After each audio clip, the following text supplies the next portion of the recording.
Assalamualaikum warahmatullahi wabarakatuh. Kami dari kelompok 3. Perkenalkan, nama saya Nurul Anwar. Saya Silvi, saya Resa, saya Yuri. Baiklah, kelompok kami telah mendiskusikan beberapa kasus. Kasus pertama Yaitu bayangkan jika Anda adalah seorang guru IPA di kelas 7 besar ini, Anda hendak menyampaikan materi mengenai klasifikasi makhluk hidup untuk memudahkan peserta didik dalam memahami pembelajaran Anda, juga untuk membuat urutan atau langkah-langkah yang perlu diikuti oleh peserta didik agar dapat mencari urutan klasifikasi makhluk hidup. Anda meminta kepada peserta didik untuk mengerjakan soal yang Anda berikan. Hasilnya, peserta didik mampu mengerjakan dengan benar, sesuai dengan langkah yang telah Anda siapkan. Beberapa saat kemudian Anda meminta kepada peserta didik untuk mengulangi soal yang sama tanpa melihat urutan pengerjaan soal, dan peserta didik mampu mengerjakan dengan benar. Menurut Anda, apa yang membuat peserta didik mampu mengerjakan soal dengan baik pada percobaan kedua tanpa melihat urutan atau langkah pengerjaan soal sebelumnya? Memulai pembelajaran, guru perlu menyadari bahwa peserta didik adalah individu yang unik, sehingga dapat mengelola kelas dengan baik. Selain itu, guru juga perlu memahami karakteristik dari peserta didik yang meliputi ciri, tabiat, watak, dan kebiasaan atau gaya belajar, serta memastikan kesiapan peserta didik dari minat dan motivasinya. Motivasi belajar yang tinggi dari peserta didik tampak dari ketekunannya dalam belajar yang tidak mudah patah semangat dalam mencapai keberhasilan. Penggunaan metode drill dalam pembelajaran membuat peserta didik mampu mengerjakan soal dengan baik pada percobaan kedua tanpa melihat langkah atau urutan pengerjaan soal. Drill adalah suatu cara mengajar di mana peserta didik melaksanakan kegiatan-kegiatan latihan agar peserta didik memiliki ketangkasan atau keterampilan yang lebih tinggi dari apa yang dipelajari. Ciri yang khas dari metode drill adalah kegiatan yang berupa pengulangan yang berkali-kali dari suatu hal yang sama sehingga menjadi suatu pembiasaan. Selanjutnya, sebagai seorang calon guru, dalam kegiatan belajar yang seperti apa metode di atas dapat diterapkan? Elaborasi jawaban Anda dengan menyertakan teori yang berkaitan. Kami dapat menyimpulkan bahwa proses pembelajaran yang dilakukan guru tersebut adalah memberikan contoh soal disertai penjelasan berupa langkah-langkah pengerjaan soal tersebut. Selanjutnya, guru meminta siswa untuk melakukan pengulangan dengan mengerjakan soal kembali tanpa melihat. Adapun metode yang digunakan dalam kegiatan pembelajaran tersebut adalah metode ceramah dan penugasan, karena guru langsung memaparkan langkah-langkah pengerjaan soal tersebut, kemudian menugaskan siswa mengulang soal yang sama tanpa melihat langkah-langkah yang dijelaskan. Oleh karena itu, tipe pembelajaran ini bersifat teacher-centered dengan mengacu pada teori belajar behavioristik. Teori belajar ini berfokus pada perubahan perilaku peserta didik sebagai hasil dari proses pembelajaran. Perubahan perilaku peserta didik disebabkan oleh adanya interaksi antara stimulus dan respon yang dibuktikan adanya perubahan peserta didik yang mampu menyelesaikan soal dari guru tanpa melihat lagi langkah-langkah pengerjaannya. Selain itu, perkembangan kognitif pada peserta didik kelas 7 berada di tahapan operasional formal yang masih memerlukan bimbingan guru melalui model pembelajaran inquiry terbimbing. Hal tersebut tentu akan mempermudah guru dalam menyampaikan materi klasifikasi makhluk hidup yang membutuhkan urutan yang sistematis. Contoh urutan mulai dari kingdom, phylum, divisi, kelas, ordo, family, genus, dan spesies. Rina adalah seorang guru di kelas 7 SMP. Sebagian besar peserta didiknya belum bisa membaca dengan lancar. Rina sedang memikirkan bagaimana cara yang sesuai untuk membantu setiap peserta didiknya dalam menyelesaikan tantangan belajarnya. Menurut Anda, apa yang dapat Rina lakukan untuk membantu peserta didiknya sesuai dengan tahapan perkembangannya? Sesuai dengan tahapan perkembangan mereka untuk mengatasi masalah tersebut. Di antaranya sebagai berikut. Yang pertama, melakukan penilaian individu guna untuk memahami tingkat kemampuan membaca setiap siswa. Hal ini mampu membantu Rina menentukan tingkat kesulitan dan menyusun rencana pembelajaran. Kemudian yang kedua, merancang pembelajaran yang disesuaikan dengan kebutuhan individu siswa. Memberikan bahan bacaan yang sesuai dengan tingkat kemampuan membaca mereka dan memberikan dukungan tambahan kepada siswa yang membutuhkan tersebut. Poin 3 adalah mengadakan sesi bimbingan kelompok kecil untuk membaca bersama-sama.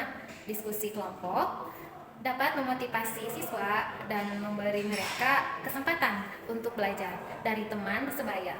Yang keempat, memilih bacaan yang menarik dan relevan dengan minat siswa. Buku atau artikel yang memikat minat siswa dapat meningkatkan motivasi mereka untuk membaca dan memahami isi dengan lebih baik. Dan yang kelima, mengintegrasikan kegiatan membaca dengan kegiatan menulis, mendengarkan, dan berbicara, memperkenalkan proyek literasi yang melibatkan berbagai keterampilan membaca dan menulis. Menggunakan aplikasi atau platform pembelajaran digital yang dirancang khusus untuk meningkatkan kemampuan membaca.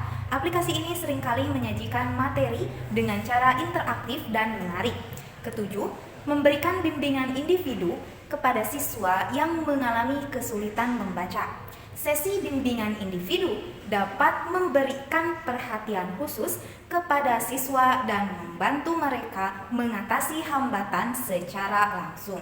8. Melibatkan orang tua dalam mendukung pembelajaran membaca di rumah. Memberikan saran kepada orang tua tentang cara mereka dapat membantu anak-anak mereka membaca di rumah. 9. Memberikan pujian dan dukungan kepada siswa ketika mereka mencapai kemajuan dalam membaca. Pengakuan atas usaha dan pencapaian mereka dapat meningkatkan rasa percaya diri dan motivasi mereka. Dengan pendekatan yang personal dan sensitif terhadap kebutuhan serta tahapan perkembangan usia siswa, Rina dapat membimbing peserta didiknya melewati tantangan membaca dengan lebih percaya diri dan efektif. Pendekatan yang mendukung, memotivasi, dan relevan dengan minat siswa akan membantu menciptakan lingkungan pembelajaran yang positif dan mendukung bagi mereka. Perlakuan yang guru berikan kepada anak tersebut harus dilakukan secara kontinu dan konsisten agar mencapai hasil yang maksimal. Pak, Anda menyarankan hal tersebut. Elaborasi jawaban Anda dengan menyertakan teori yang berkaitan. Anak berada pada tahap perkembangan operasional formal. Seharusnya pada tahap ini, anak telah mampu berpikir secara abstrak dan mengembangkan hipotesis dengan logis. Berbekal kemampuannya tersebut, anak mampu memecahkan masalah dan membentuk argumen dengan kemampuan operasionalnya berkembang semakin kompleks. Mereka juga semakin mahir menarik kesimpulan dari informasi yang tersedia. Ia dapat memahami konsep yang bersifat abstrak seperti cinta dan nilai. Namun pada kasus ini ditemukan anak kelas 7 yang masih belum bisa membaca. Hal itu terjadi karena dimungkinkan anak tersebut masih berada pada fase peralihan antara tahap praoperasional menuju tahap operasional formal. Strategi yang sudah dibahas di atas diharapkan dapat menstimulasi peserta didik agar mampu membaca dengan lancar. Hal tersebut berkesinambungan dengan teori perkembangan yang dikemukakan oleh Jean Piaget. Menurut Piaget, tahapan perkembangan kognitif itu melalui 4 fase, yaitu tahap sensori motorik, tahap praoperasional, tahap operasional konkret, dan tahap operasional formal. Piaget percaya bahwa setiap orang akan melewati keempat fase tersebut meskipun setiap tahap dilalui dalam usia yang berbeda. Setiap tahap dimasuki ketika otak kita sudah cukup matang untuk memungkinkan logika jenis baru atau operasi. Dia adalah seorang guru yang mengajar di salah satu sekolah negeri di wilayah Bali. Ia mengampu mata pelajaran IPA. Kemudian ia hendak mengajarkan materi ekosistem pada peserta didiknya. Pada buku cetak yang menjadi panduannya saat mengajar, terdapat beberapa contoh ekosistem yang menceritakan tentang berbagai pantai di seluruh penjuru Indonesia. Dengan memperhatikan latar belakang setiap peserta didiknya, Ade pun mencoba untuk memberikan contoh berbeda. Ia memberikan contoh ekosistem pantai di Bali. Menurut Anda, apakah pertimbangan dan keputusan Made sudah sesuai? Mengapa demikian? Menurut kami, pertimbangan dan keputusan Made sudah tepat karena menggunakan pendekatan yang berkaitan dengan pengalaman langsung peserta didik. Made adalah seorang guru di Bali, maka akan lebih mudah ketika menjelaskan materinya dikaitkan dengan kehidupan sehari-hari, misalnya pantai di Bali. mendeskripsikan ikan tentang pantai Kuta yang menjadi ikon Bali. Hal tersebut akan membuat mereka tidak hanya membayangkan, namun telah mengetahuinya secara langsung, sehingga memudahkan mereka dalam memahami materi deskripsi tersebut. Pertimbangan tersebut didasarkan pada hal-hal berikut ini. Yang pertama, relevansi konteks lokal. Pantai di Bali adalah lingkungan lokal. Memilih ekosistem pantai di Bali adalah keputusan yang relevan karena itu adalah lingkungan lokal peserta didiknya. Peserta didik dapat dengan mudah mengaitkan materi pembelajaran dengan pengalaman mereka sendiri, membuat pembelajaran lebih bermakna dan relevan. Selanjutnya, menghormati keanekaragaman lokal, mengakui keanekaragaman ekosistem. Bali memiliki keanekaragaman ekosistem, termasuk ekosistem pantai yang unik. Dengan memperkenalkan ikan peserta didik pada berbagai jenis ekosistem, guru membantu mereka memahami kekayaan alam lokal dan pentingnya melestarikannya. Motivasi dan keterlibatan peserta didik meningkatkan motivasi belajar. Materi yang terkait dengan lingkungan sekitar peserta didik dapat meningkatkan motivasi belajar mereka karena mereka melihat relevansi dan aplikasi praktis dari apa yang dipelajari. Hal ini dapat merangsang keterlibatan aktif dan pertanyaan-pertanyaan mendalam dari siswa. D. Pembelajaran berbasis pengalaman. Pengalaman langsung dengan merujuk pada ekosistem yang dapat ditemui secara langsung di sekitar mereka, peserta didik dapat memiliki pengalaman langsung, memperhatikan dan memahami karakteristik ekosistem pantai. Pengalaman langsung ini dapat memperkaya mereka tentang materi. E. Pengembangan keterampilan berpikir kritis. Memberikan contoh ekosistem yang tidak biasa dari buku teks, mengajak peserta didik untuk mempertanyakan dan membandingkan karakteristik ekosistem yang berbeda. Ini menunjukkan keterampilan berpikir kritis mereka dalam mengidentifikasi perbedaan dan kesamaan antara ekosistem. Dengan memperhatikan faktor-faktor ini, MADE telah membuat keputusan yang bijaksana dan mendukung pembelajaran yang efektif dan bermakna bagi peserta didiknya. Penggunaan contoh ekosistem pantai di Bali menggambarkan pendekatan pembelajaran kontekstual yang melibatkan siswa secara lebih mendalam dalam pembelajaran mereka. Yang digunakan dalam kasus tersebut.